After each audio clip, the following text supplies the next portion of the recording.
There's all sorts of bad advice out there about how to deal with bullies. Ignore them, stand up to them, tell a teacher, tell a parent, tell your dentist while he's jamming your teeth back into your face.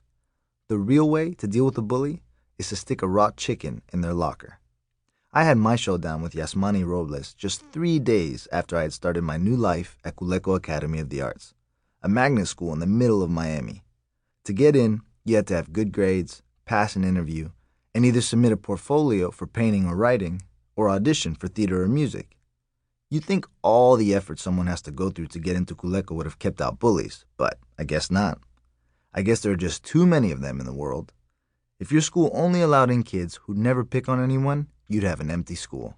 Whatever. It's not like I hadn't learned how to handle bullies back in Connecticut. On Wednesday, between 4th and 5th periods, I went to the lockers along with 500,000 other kids. I stowed my history book and grabbed math so I could do my homework during lunch. Then opened my bag of magic tricks and put on my gotcha stamp ring. We would be doing introductions in my 8th period theater class, and I thought I could use it to demonstrate some sleight of hand. Magic is kind of my thing. I had a minute before I needed to go, so I took out my diabetes bag and finished out my glucose meter.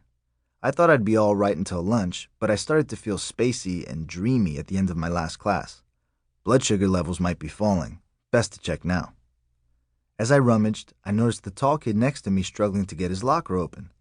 He was as Cuban as they come, brown, built like a track and field champ, with a haircut so short you could see the bumpy skin of his scalp beneath what was left of his tiny curls. He'd wrestled with his combination lock yesterday too, and never figured it out, so he'd had to carry a full backpack of books to his next class. I'd had trouble with my lock on the first day, until I'd figured out you have to squeeze it as you turn the dial. And I'm a nice guy, so I said to him, "Hey man, my lock sucks too.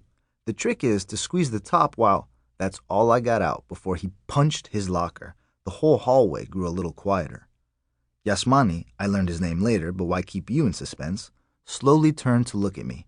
He scanned me up and down, doing some tough guy calculations to figure out if he could take me. Apparently he thought he could, because he stepped up to me fast, ferocious, chest out, arms wide. He'd been in a lot of fights, judging from his flat as a shamrock nose. "Just come back from safari, white boy?" he asked. "I mean, if you even are a boy." Let's take a second to break down this insult.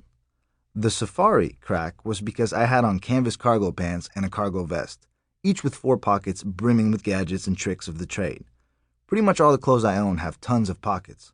I'm ready to perform at any time. You never know when the world is going to need a little magic. The white boy crack was because, I guess, to him I looked white. Back when I lived in Connecticut, kids were telling me to go back to Browntown all the time. But I was in Miami now. New place, new rules about skin color.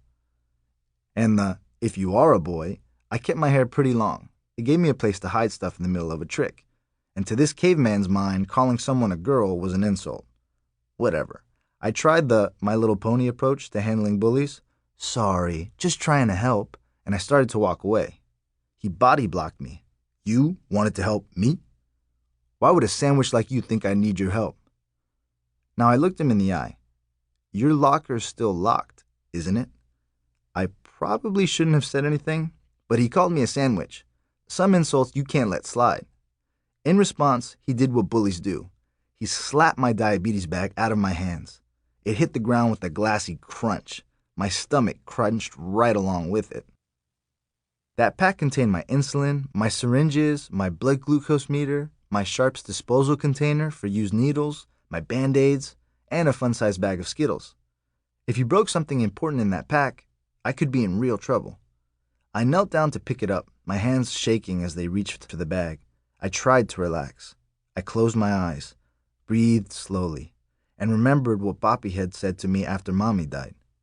Fear is your body trying to tell your brain what to do. But the brain is the king of the body. It calls the shots. I opened my eyes slowly, the way the good guys in movies do when they've just figured out how to beat the villain. I noticed that the bright young scholars of Culeco Academy of the Arts had formed a ring around Yasmani and me. This crowd didn't seem as bloodthirsty as the ones at my last school had been. In Connecticut, kids hooted like in Planet of the Apes whenever a fight was about to start, jumping up and down and beating on each other in anticipation of someone getting wedgied back to the Stone Age.